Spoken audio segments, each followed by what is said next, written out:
To watch all our videos, click subscribe, click on the bell icon and click all. Now navigate to the settings of your mobile phone. Go to apps and notifications. Notifications. YouTube, and make sure all the options on the right are turned on. Hello and welcome. In this lesson, we will learn about had been. Alright? I had been is iddenu, or the English sentence which has I had been in it will end with iddenu in Kannada. Alright? We had been is iddevu, iddevu. You had been is idde, idde. They had been is iddaru, iddaru. He had been is iddanu, iddanu. She had been is iddalu, iddalu. It had been is ittu, ittu. Alright? But since we are talking about had been, we need to use kondu for verbs and agi for professions. Okay? Similar to the previous video, previous lesson. Alright? Kondu as suffix for verbs and agi for professions. Only thing that will change from previous video to this video is the ending verbs or ending words. Alright? Now let us see few examples. I had been a teacher for 20 years. I had been a teacher for 20 years. ನಾನು 20 ವರ್ಷ ಶಿಕ್ಷಕನಾಗಿ ಇದ್ದೇನು. ನಾನು 20 ವರ್ಷ ಶಿಕ್ಷಕನಾಗಿ ಇದ್ದೇನು. Alright? ನಾನು is I. 20 is 20. 20 is 20. I have written 20 English word, English numeral itself, but 20 is 20 in Kannada. 20. Varsha, year, year. Okay. Now, if you compare this and previous video, in previous video we have Varshadinda. Varshadinda. Okay. We do not have that here because we are talking about past, had been. Okay.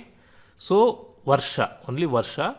So ನಾನು 20 ವರ್ಷ ಶಿಕ್ಷಕನಾಗಿ, ಶಿಕ್ಷಕ teacher, ಶಿಕ್ಷಕ teacher ಆಗಿ, ಆಗಿ for professions, ಶಿಕ್ಷಕನಾಗಿ ಇದ್ದೇನು. Why ಇದ್ದೇನು? ಇದ್ದೇನು because we have I had been in the English sentence. All right. He had been a player for 10 years. He had been a player for 10 years. ಅವನು 10 ವರ್ಷ, 10 ವರ್ಷ, once again ದಿಂದ is not there, 10 ವರ್ಷ ಆಟಗಾರನಾಗಿ ಇದ್ದನು. ಅವನು 10 ವರ್ಷ ಆಟಗಾರನಾಗಿ ಇದ್ದನು. Okay. ಇದ್ದನು because we have he had been in the English sentence. So the Kannada sentence will end with iddanu. Avanu, he, 10 varsha, year, ಆಟಗಾರ, player, but since profession, ಆಟಗಾರನಾಗಿ ಇದ್ದನು, ಇದ್ದನು. Okay. Iddanu basically means had been, he had been in this context. Alright? She had been a singer. She had been a singer. ಅವಳು ಹಾಡುಗಾರತಿ ಆಗಿ ಇದ್ದಳು. ಅವಳು ಹಾಡುಗಾರತಿ ಆಗಿ ಇದ್ದಳು. ಅವಳು, she, ಹಾಡುಗಾರತಿ, singer. Agi must be used because we are talking about profession. Iddalu, iddalu is used because we have she had been in the English sentence. ಅವಳು ಹಾಡುಗಾರತಿಯಾಗಿ ಇದ್ದಳು. Alright? We had been playing. We had been playing. ನಾವು ಆಡಿಕೊಂಡು ಇದ್ದೆವು. ನಾವು ಆಡಿಕೊಂಡು ಇದ್ದೆವು. ನಾವು we ಆಡು is play AADU, but last U we delete and we add adu and kondu because this is verb. Play is verb. Play is verb. So adu kondu becomes adikondu. Generally we replace U with I. Adikondu iddevu. Iddevu. Why iddevu? Because we had been in the English sentence. Now adikondu iddevu. Alright? You had been eating. You had been eating. ನೀನು ತಿಂದುಕೊಂಡು ಇದ್ದೆ.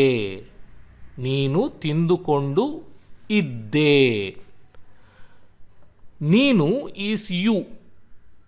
ತಿಂದುಕೊಂಡು, ತಿನ್ನು is eat.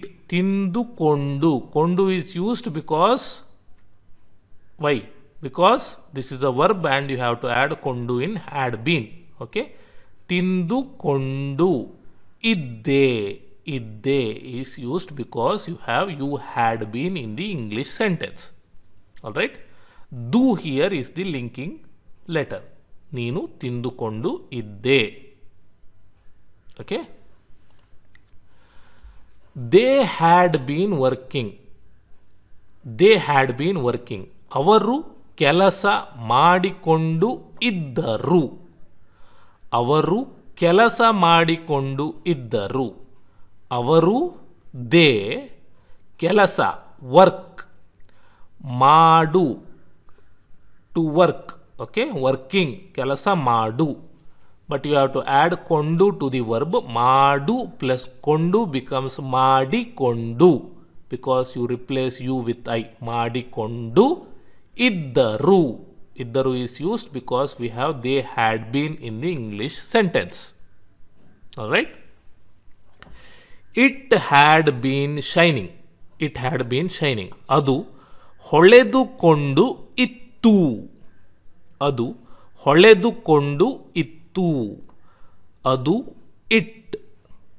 ಹೊಳೆದುಕೊಂಡು. ಹೊಳೆ is shine. Shining ಹೊಳೆದುಕೊಂಡು.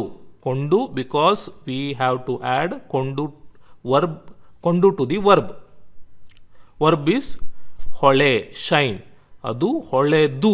Du is linking letter. Holedu kondu ittu. Ittu is used because we have it had been in the English sentence. Alright? Now, questioning. For questioning, replace the last letter and bring it into a form of A. Alright? I've changed the sentences slightly just for the sake of variety. I'm going to explain with the two sentences and you have to follow the rule for other sentences just like you have followed in the previous videos. Alright? Had I been a teacher? Had I been a teacher? ನಾನು ಶಿಕ್ಷಕನಾಗಿ ಇದ್ದೇನೆ. ನಾನು ಶಿಕ್ಷಕನಾಗಿ ಇದ್ದೇನೆ. A at the sentence makes this a question. Had you been eating? Had you been eating? ನೀನು ತಿಂದುಕೊಂಡು ಇದ್ದೀಯೇ. ಇದ್ದೀಯೇ. ನೀನು ತಿಂದುಕೊಂಡು ಇದ್ದೀಯೇ. Alright? Or ನೀವು ತಿಂದುಕೊಂಡು ಇದ್ದೀರೇ. ಇದ್ದೀರೇ. So change it into form of A. ಇದ್ದೀರೇ. Alright? Follow the same rule. Follow the same rule for all the other sentences. Alright? Now, negating. ಇದ್ದಿರಲಿಲ್ಲ must be the last word of the sentence for all the Kannada sentences. That's all. Okay? For all the Kannada sentences, Iddiralilla must be the last word. Okay, I'm going to explain 2 sentences and remaining you must practice. I had not been a teacher. I had not been a teacher. ನಾನು ಶಿಕ್ಷಕನಾಗಿ ಇದ್ದಿರಲಿಲ್ಲ. ನಾನು ಶಿಕ್ಷಕನಾಗಿ ಇದ್ದಿರಲಿಲ್ಲ. So ಇದ್ದಿರಲಿಲ್ಲ must be the last word which says had not been. Alright? You had not been eating. You had not been eating. ನೀನು ತಿಂದುಕೊಂಡು ಇದ್ದಿರಲಿಲ್ಲ. Or ನೀವು ತಿಂದುಕೊಂಡು ಇದ್ದಿರಲಿಲ್ಲ. Alright? ಇದ್ದಿರಲಿಲ್ಲ must be the last word. Now negating question. Negating question. The last word must be ಇದ್ದಿರಲಿಲ್ಲವೇ. ಇದ್ದಿರಲಿಲ್ಲವೇ. Okay? Had I not been a teacher, had I not been a teacher, ನಾನು ಶಿಕ್ಷಕನಾಗಿ ಇದ್ದಿರಲಿಲ್ಲವೇ. ನಾನು ಶಿಕ್ಷಕನಾಗಿ ಇದ್ದಿರಲಿಲ್ಲವೇ. Okay? ಇದ್ದಿರಲಿಲ್ಲವೇ must be the last word of the sentence, which gives you the meaning had I not been.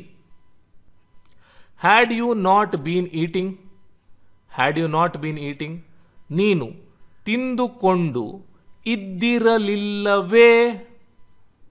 ನೀನು ತಿಂದುಕೊಂಡು ಇದ್ದಿರಲಿಲ್ಲವೇ. R ನೀವು ತಿಂದುಕೊಂಡು ಇದ್ದಿರಲಿಲ್ಲವೇ. ನೀವು ತಿಂದುಕೊಂಡು ಇದ್ದಿರಲಿಲ್ಲವೇ. So ಇದ್ದಿರಲಿಲ್ಲವೇ must be the last word. Alright? Similarly, follow the rule for all the other sentences. Alright? Click subscribe, click on the bell icon and click on all to get notified when we post a new video. If you want to watch more videos, click on the channel and click on playlists and follow any playlist that you want.